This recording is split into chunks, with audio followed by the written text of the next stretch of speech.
Assalamualaikum warahmatullahi wabarakatuh. Saya dari kelompok 10 matkul teknologi pendidikan ingin menjelaskan tentang evaluasi multimedia Richard E. Mayer. Sebelumnya saya akan menjelaskan Richard E. Mayer ini siapa. Richard E. Mayer ini adalah seorang ahli pendidikan multimedia yang beliau ini sangat dikenal karena beliau ini sangat berkontribusi dalam mengembangkan prinsip-prinsip desain multimedia untuk meningkatkan efektivitas pembelajaran. Beliau membuat buku yakni Multimedia Learning. Beliau ini mengemukakan sebanyaknya 7 prinsip desain yang dapat digunakan untuk menciptakan pengalaman belajar yang lebih baik melalui penggunaan media multimedia. Sini saya akan menjelaskan tentang prinsip-prinsip evaluasi efektivitas multimedia berdasarkan prinsip. Yang pertama ada prinsip multimedia. Pembelajaran ini akan lebih memahami materi ketika informasi tersebut disajikan dalam bentuk kombinasi kata-kata dan gambar dibandingkan hanya dengan teks saja. Hal ini sangat membantu dalam mengurangi beban kognitif dan memfasilitasi pemahaman yang lebih baik. Jadi prinsip yang pertama ini prinsip multimedia menyajikan dan memberikan pemahaman materi dengan cara memberikan kombinasi kata-kata dan gambar. Maksudnya agar audiens ini lebih memahami apa yang dijelaskan prinsip multimedia ini. Multimedia ini menambahkan beberapa gambar dan kata-kata agar lebih memahami pada si audiens. Kedua, prinsip kedekatan ruang, yakni elemen-elemen yang saling berhubungan. Contoh itu teks dan gambar harus diletakkan berdekatan secara fisik untuk memudahkan pembelajar membuat koneksi antara informasi tersebut. Ya, yang ketiga ada prinsip kedekatan waktu, yakni penyajian elemen-elemen multimedia harus dilakukan secara bersamaan. Ini bukan terpisah sehingga pembelajaran dapat mengaitkan informasi dengan lebih efektif. Keempat, ada namanya prinsip koherensi. Materi pembelajaran ini harus disajikan dengan cara yang lebih relevan dan tidak membingungkan, menghindari informasi tambahan yang tidak perlu yang dapat mengalihkan Yang kelima ada prinsip redundansi.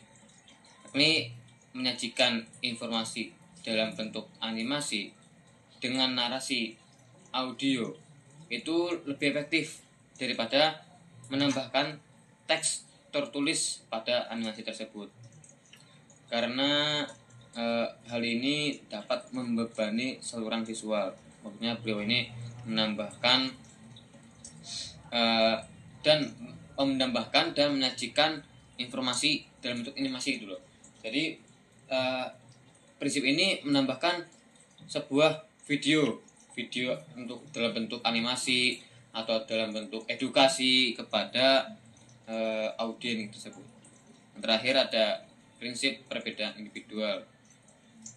Desain multimedia ini harus mempertimbangkan perbedaan kemampuan belajar individu, yakni pembelajar dengan berlatar belakang pengetahuan yang berbeda mungkin merespon desain multimedia ini secara berbeda, sehingga penting gunanya untuk menyesuaikan pendekatan berdasarkan kebutuhan mereka.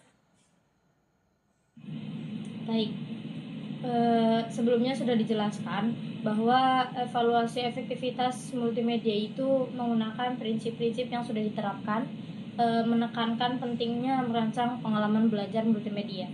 Di sini saya akan menjelaskan evaluasi efektivitas multimedia menurut Richard E. Mayer. Dalam penelitian yang melibatkan penggunaan video pembelajaran dan media interaktif lainnya, itu hasilnya menunjukkan bahwa penerapan prinsip yang sudah dijelaskan. Prinsip Richard E. Mayer itu secara konsisten itu dapat meningkatkan pemahaman dan minat mahasiswa terhadap materi pelajaran. Misalnya seperti penggunaan video animasi dalam konteks belajar, sejarah, dan lain sebagainya itu terbukti efektif dalam menarik perhatian dan menarik kesemangatan atau kekuatan siswa dalam memperkuat pemahaman terhadap konsep. Selain itu, penelitian juga menunjukkan bahwa siswa itu yang menggunakan multimedia itu interaktif, menunjukkan peningkatan dalam motivasi belajar dan hasil akademis dibandingkan dengan metode penelitian tradisional. Keterlibatan aktif mahasiswa ini dalam proses belajar itu melalui media interaktif menciptakan pengalaman belajar yang lebih mendalam dan menyenangkan.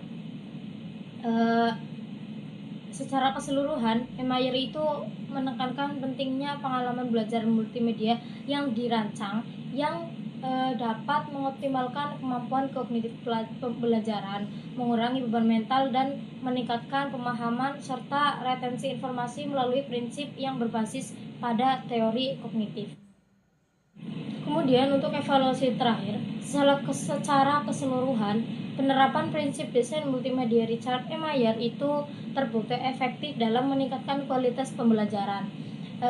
Richard E. Mayer itu mengembangkan teori multimedia learning yang berdasarkan pada dua saluran kognitif utama, manusia melalui saluran visual dan verbal, dan bagaimana kedua saluran ini dapat bekerja sama untuk memproses informasi. Penerapan prinsip desain itu terbukti efektif ya tadi ya dalam meningkatkan kualitas pembelajaran melalui penggunaan berbagai bentuk media termasuk video, animasi, dan elemen interaktif lainnya. Begitu evaluasi mengenai efektivitas pembelajaran, efektivitas multimedia menurut Richard E. Mayer.